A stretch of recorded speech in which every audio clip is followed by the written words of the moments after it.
Well, it is Women's History Month, and we know here in Toledo we have so many amazing women leaders, and a couple of them are here today. Benita Robinson and Tammy McInerney. Welcome, ladies. Thanks for being here today. Thank you for having us. Absolutely. So you work for the city of Toledo, right? Yes. And you had a program going on to figure out who are the amazing women in our community, Yes, right? Tell me a yes. little bit about that. Yeah, so this year, this was our first year doing this.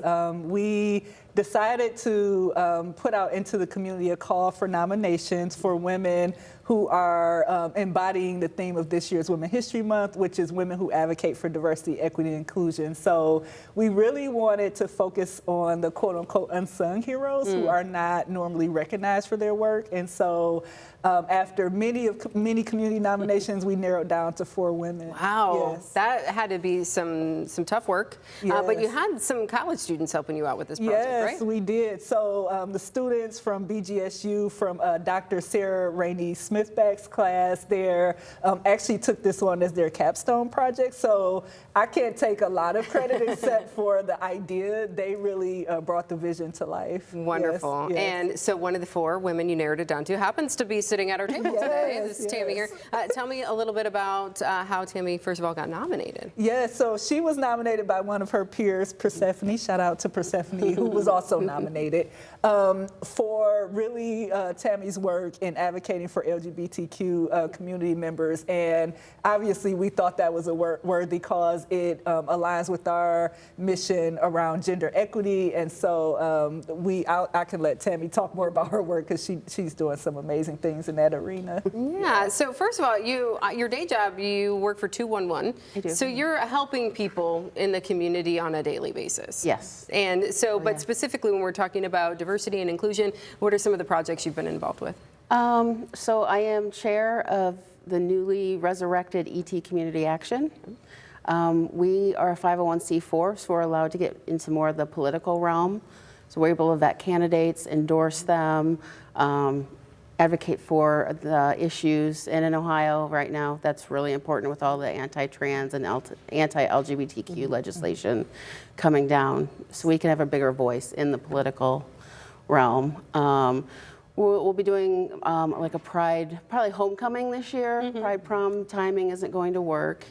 And then I'm Lucas County Chair of the Northwest Ohio LGBTQ Coalition. And our big project is a healthcare initiative where we will vet healthcare and mental health care providers, make sure they are inclusive, and they have to meet standards on our rubric, and they will get an accreditation from us. Wow. And we'll have a guide that anybody can access online. So a good resource, for people in the community to say, is this safe, is this maybe not, things like that. So what did it mean to you? Maybe you get a phone call or an email, or I don't know exactly how it worked, but what did it mean to you when you found out you were one of 4 people here?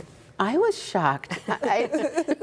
There's just so many women out there that are doing great things, and I was honestly at work a couple days a week. I go to the library downtown and work for 211, and I happened to open my emails, and I'll admit that I cried in the middle of the library. It was so touching to be nominated and selected. A total shock. I had no idea. Yeah.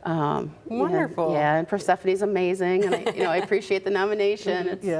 It just means a lot to me. And you have 3 other women who are doing some Yes. great things too, that you all are highlighting this month as well. Yes, What are some of the things that they're doing in the community? Yes, so one of our other candidates actually works at the library. Her name is Janet Rhodes. She's actually over their digitization services. She really has created an environment where they're starting to fill in the histories of marginalized communities. And so that work is important, especially considering that a lot of people either don't know their history or it's kind of been lost in whatever happened that created those conditions for them. The other 2 are actually teachers, Michelle Finley and Sarah Card. One is at Whitmer High School and the other is at Maumee Country Day. And they both have really looked at how can they implement more inclusive coursework, creating spaces for students around belonging and inclusivity. And so we love our teachers, obviously, so it was great to get nominations for people in that area. And I'll say, that all 4 of these women are so brave to be doing this work in the climate where some people just don't get what it means to people who are affected by it. And like you said, you wanted to kind of bring some attention to some of the unsung heroes in the community, people doing the work we don't necessarily get a whole lot of credit for it. So this month, you're going to kind of be doing a social media blast here where people get to learn a little bit more about Tammy and the other 3 ladies. So where can people, where should they be looking? The City of Toledo's Facebook page? Yeah, so City of Toledo's Facebook page and social media. We also are listing the full interviews on our website. Okay. So if you look under our DEI department, under our city's website, the full interviews will be there for anyone to take a look at and watch. So the whole thing there. Well, congratulations to you. Yes. And this is wonderful that the city has done this first time this year, so we'll look forward to it next year. Yes, absolutely. Thank you so much, ladies, for being here today. Thank you so much.